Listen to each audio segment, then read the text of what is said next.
Subscribe करें हमारे channel को और बेल आइकन को प्रेस करें रेगुलर अपडेट्स के लिए। नमस्कार, मैं सोनाली आपका स्वागत करती हूँ मेरे अपने चैनल पे फिटनेस एंड मदरहुड। आज हम बात करेंगे होम रेमेडीज के बारे में, कफ एंड कोल्ड की होम रेमेडी। अगर आप हमारे चैनल पे न्यू है तो हमारा चैनल सब्सक्राइब करना बिल्कुल भी ना भूले इस तरह के वीडियोस के लिए। इस वीडियो में हम डिस्कस करेंगे 12 होम रेमेडीज के बारे में। 12 होम रेमेडीज ये मैंने मेरे एक्सपीरियंस के हिसाब से फाइंड आउट की है, जो मैंने हर एक होम रेमेडी जो है मैंने यूज की है। इसके पहले की वीडियो में मैंने शेयर किया है रीजंस और सिम्टम्स, तो वो वीडियो आप जरूर चेक करें। और अब हम शुरू करते हैं 12 होम रेमेडीज, घरेलू नुस्खे फॉर कफ एंड कोल्ड। तो अब हम स्टार्ट करते हैं। Home remedy number 1, breast feed. आपको बेबी को ज्यादा से ज्यादा ब्रेस्ट फीड देना है, क्योंकि बेबी जब ब्रेस्ट फीड लेता है तब मदर के मिल्क में ज्यादा से ज्यादा एंटीबॉडीज होती है, और ये एंटीबॉडीज बच्चों के लिए दवाई का काम करती है। इसीलिए मदर को बेबी को ज्यादा से ज्यादा ब्रेस्ट फीड देना चाहिए। Baby most of the cases में कंटिन्यू नहीं ले पाता है। अगर थोड़ा ज्यादा कफ एंड कोल्ड रहता है तो बेबी कंटिन्यू नहीं ले पाता है, तो आपको थोड़ा थोड़ा 5 मिनट्स करके आपको बेबी को ब्रेस्ट फीड देना है। बट आपको ज्यादा ब्रेस्ट फीड देना है रेगुलर से, अगर कफ एंड कोल्ड की शिकायत है तो। होम रेमेडी नंबर 2, स्टीम देना है आपको बेबी को। देखिए, इस तरह के स्टीमर्स अवेलेबल है मार्केट में। तो ये स्टीमर में आपको एक मीडियम लेवल तक पानी भरना है, और इससे जो स्टीम निकलती है वो स्टीम आपको आपके रूम में या फिर बाथरूम थोड़ा छोटा होता है, तो वहां पे आपको ये स्टीम रखनी है, निकाल के स्टीम करना है आपको पूरा बाथरूम, और उसके बाद बेबी को आपको बाथरूम में ले जाना है। तो अगर किसी के घर में स्टीमर नहीं है या आपके पास स्टीमर नहीं है, तो आपके पास अगर शॉवर अवेलेबल है या फिर शॉवर से गर्म पानी आ रहा है, तो आपको शॉवर थोड़ी देर चालू रखना है। शॉवर से ऑटोमेटिक स्टीम बन जाएगी, और थोड़ी देर in the sense 3 to 5 minutes तक आप बेबी को उसी स्टीम में ले जाकर रख सकते हैं। आपको अपने पास होल्ड करना है, उसे रखना नहीं है, आपको भी उसी बेबी के साथ ही रुकना है। तो 3 to 5 मिनट्स अगर आप बेबी को स्टीम में रखेंगे, या तो आप इसका यूज कीजिए या फिर शॉवर का यूज कीजिए, या फिर नल का पानी जो रहता है गर्म पानी, तो उसका भी आप यूज कर सकते हैं। पॉइंट इज कि गर्म पानी होना चाहिए, उसमें से स्टीम निकलनी चाहिए, और वो आपको एक छोटे बंद कमरे में, आपका कमरा भी यूज कर सकते हैं आप, बट एडवाइजेबल बाथरूम है। तो आपको वहाँ पे स्टीम क्रिएट करनी है और बेबी को 3 to 5 मिनट्स तक उस स्टीम में रखना है। तो बेबी का नोज जो रहता है वो ओपन हो जाता है, और कफ एंड कोल्ड की शिकायत जो रहती है वो काफी हद तक कम हो जाती है। होम रेमेडी नंबर 3, आपको मस्टर्ड ऑयल का यूज करना है। इसमें मस्टर्ड ऑयल में आपको अजवाइन या लहसुन डालना है, उसे गर्म करना है। गर्म करने के बाद उसे ठंडा करना है। ठंडा मीन्स कम्प्लीटली कोल्ड ठंडा नहीं करना है आपको, हल्का गुनगुना उसे रखना है। फिर आपको उसे बेबी के चेस्ट पे लगाना है, और बेबी के हाथ के तलवे में और पैरों के तलवे में आपको उसे लगाना है, और बाद में मिटन्स पहनाना है। यानी छोटे सॉक्स जो हाथ और पैर के होते हैं, वो छोटे सॉक्स बच्चों को पहनाने हैं। और जैसे आपने चेस्ट पे लगाया तो चेस्ट को भी कवर करना है। यानी आप एक थिक कपड़ा जो रहता है, कॉटन का नहीं बट एक थोड़ा थिक कपड़ा रहता है, या फिर कोई भी कपड़े आप उसे पहनाइए और बेबी को कवर करके रखिए। कवर करके रखने के बाद आप तुरंत उसे एसी या फैन में मत ले जाइए। At least for next 1 hour normal temperature पे रखिए आप बेबी को। इससे भी बेबी को बहुत ज्यादा फायदा होता है। Home remedy number 4, saline drops. मैंने ये देखिए, ये है सलाइन ड्रॉप्स। ये सलाइन ड्रॉप्स आपको बेबी के नोज में डालने होते हैं। अगर बेबी को नाक अगर थोड़ा जाम रहता है, या फिर सर्दी का थोड़ा ज्यादा सिम्टम दिखता है आपको, तब ये आप यूज कर सकते हैं। ये देखिए, ये आपको कहीं भी मिल जाएगा। आप अगर मेडिकल में जाएंगे तो आपको मिल जाएगा। इससे रिलेटेड मैंने एक पॉइंट आपको सिम्टम में मैंने आपको बताया था पिछले वीडियो में, एसी वाला पॉइंट। तो तभी ये वाला जो सलाइन ड्रॉप है बहुत ज्यादा काम आता है, जब गर्मी का सीजन चल रहा होता है और एसी से बच्चों को डायरेक्टली अगर हम हॉट टेम्परेचर में ले जाते हैं, एसी की कोल्ड टेम्परेचर से बाहर के हॉट टेम्परेचर में ले जाते हैं, तो बेबी को बहुत जल्दी ये प्रॉब्लम हो जाती है कफ एंड कोल्ड की। तो ये वाले सिचुएशन में अगर बच्चों को कफ एंड कोल्ड अवॉइड करना है, तो आपको इसका जरूर यूज करना चाहिए, सलाइन ड्रॉप्स का। इससे बहुत ज्यादा फायदा होता है। ये सलाइन ड्रॉप्स जो है ये आप अपने डॉक्टर से भी कंसल्ट करके ले सकते हैं। होम रेमेडी नंबर 5, आप इसमें पोटली यूज कर सकते हैं।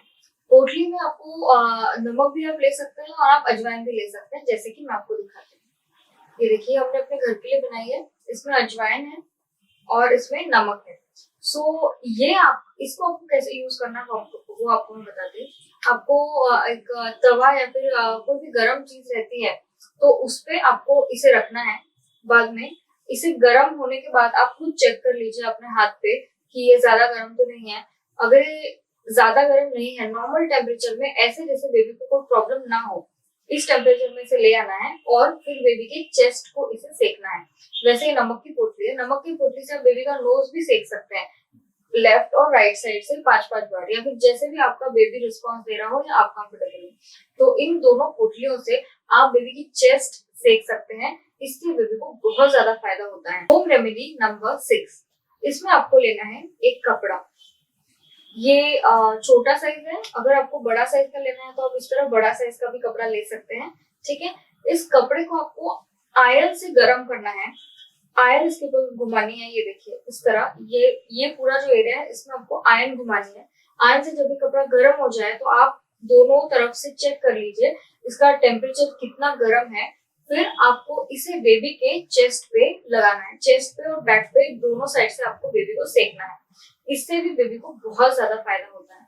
होम रेमेडी नंबर 7, आप बेबी को जैसे डेली मसाज करते हैं तो डेली मसाज में आपको एक चेंज करना चाहिए। अगर आपके बेबी को कफ एंड कोल्ड है तो आपको बेबी को राई के तेल से मसाज करनी चाहिए, प्रेफरेंस राई का तेल है।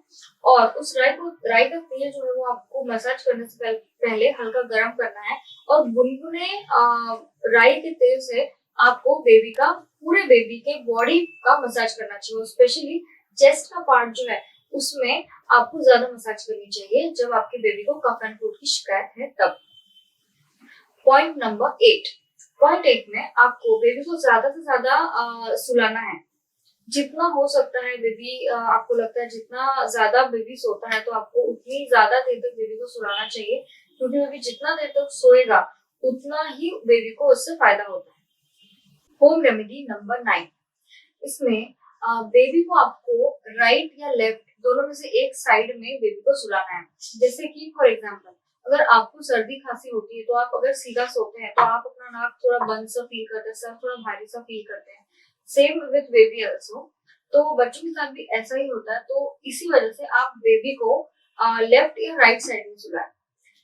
इससे बेबी का एटलीस्ट एक साइड का जो नाक रहता है, एक साइड का जो नोस्ट्रल रहता है वो ओपन रहता है और बेबी कंटिन्यू अच्छी तरह से सो पाता है और उसे नींद खराब नहीं होती है बच्चों की। वरना अगर बेबी को आप सीधा सुला के देखिए, मैंने खुद एक्सपीरियंस किया, अगर कफ एंड कोल्ड में आप बेबी को सीधा सुलाते हैं तो बेबी सो नहीं पाते, तुरंत बेबी उठ जाते हैं और रोने लगते हैं। सो मैंने मेरे एक्सपीरियंस से बेबी को लेफ्ट कभी या कभी राइट साइड में बेबी को सुलाया तो बेबी ने एटलीस्ट 3-4 घंटे की कंटिन्यू स्लीप ली है मेरी। सो इसी तरह आप भी इसे ट्राई कीजिए। अगर कफ एंड कोल्ड है तो आप बेबी को लेफ्ट या राइट साइड कोई भी एक साइड में सुलाइए, इससे आपको बहुत फायदा होगा। होम रेमेडी नंबर 10, इसमें आप बेबी को स्पंज बाथ दे सकते हैं। स्पंज बाथ भी आपको गर्म पानी से देना है और बेबी का सर गीला नहीं करना है। आप जैसे बेबी को रेगुलर बाथ देते हैं पानी पानी से, तो वैसे आपको कफ एंड कोल्ड में बिल्कुल भी नहीं देनी है। आप गर्म पानी से स्पंज बाथ दीजिए बेबी को, उसमें भी आप बेबी का सर गीला मत कीजिए, इससे आपके बेबी को बहुत फायदा होगा। होम रेमेडी नंबर 11, इसमें आपको यूज करना है एक छोटा क्लॉथ। मैंने ये वाला लिया है, हमारे पास ये वाले काफी सारे अवेलेबल है। आपको अगर लेना है तो आप कोई भी एक छोटा सा क्लॉथ ले सकते हैं, जिसमें आप बेबी के लिए एक लहसुन ले सकते हैं, छोटा लहसुन, जैसे भी आपके पास अवेलेबल है, जैसे भी आप कंफर्टेबल है, 1 लीजिए या 2 लीजिए। उसके आपको छिलके उतार देने हैं। फिर आपको वो लहसुन जो है वो प्रॉपरली इसके अंदर पैक करना है और वो बेबी के सिरहाने रखना है। तो ये लहसुन की वजह से जो रहता है ना, लहसुन के स्मेल की वजह से बेबी का कफ एंड कोल्ड बहुत जल्दी रिकवर हो जाता है और बेबी का नाक अगर बंद है तो वो खुल जाता है। होम रेमेडी नंबर 12, इसमें मैं आपको बताऊंगी हर्बल स्मोक के बारे में। हर्बल स्मोक जिसको हम धुरी भी बोलते हैं, तो ये बच्चे जब तक 6 महीने के होते हैं तब तक ये मोस्टली यूज करते ही हैं। तो मैं आपको उसको डिटेल में बताऊंगी कि इसे किस तरह करते हैं। तो इसके लिए हमें सबसे पहले लेना है कोयला। अगर आपके पास कोयला अवेलेबल नहीं है तो आप नारियल का कवर भी ले सकते हैं। जो हम लोग यूज करते हैं। ये देखिए, इस तरह नारियल का जो कवर रहता है वो आपको, नारियल का कवर इस तरह वो आपको मिल जाएगा। या फिर आप घर में नारियल यूज करते हो तो ये आपके घर में बहुत सारे पड़े होंगे, तो इसका यूज करना है आपको। सो फर्स्ट नारियल का कवर लेना है या फिर कोयला, अगर आपके पास अवेलेबल है तो। फिर इस कवर को हमें अच्छी तरह से जला लेना है। फिर जब इसमें काफी सारी आग लग जाती है, जल जाता है, तो इसे हमें आग बुझा देनी है। बुझाने के बाद हमें उसमें डालना है अजवाइन और लहसुन की कलियां, जो लहसुन की छिलके हम बोलते हैं, ठीक है। तो ये दोनों चीजें हमें डालनी है। तो इन दोनों चीजों का जो स्मोक निकलता है उससे बहुत ज्यादा फायदा होता है। आप ये स्मोक आपको करना है, और स्मोक के ये स्मोक आपको एक रूम में करना है, और उस रूम में बेबी को 2 मिनट्स 5 मिनट्स तक बेबी को रखना है। फिर थोड़ी देर बाहर ले जाइए, फिर वापस ले आइए। तो ये जब स्मोक बेबी ब्रीथ करते हैं तो बेबी का कफ जो है वो खुद ब खुद बाहर आ जाता है। 1-2 आवर्स के बाद कभी कभी आता है, कभी कभी इंस्टेंट आ जाता है। Baby most of the time baby ना रोते हैं। कभी अगर आप एक्सपीरियंस करेंगे तो, आप अगर बेबी को स्मोक वाले रूम में ले जाएंगे तो आंखों में जलन होती है, उस वजह से बेबी थोड़ा रोना स्टार्ट करता है।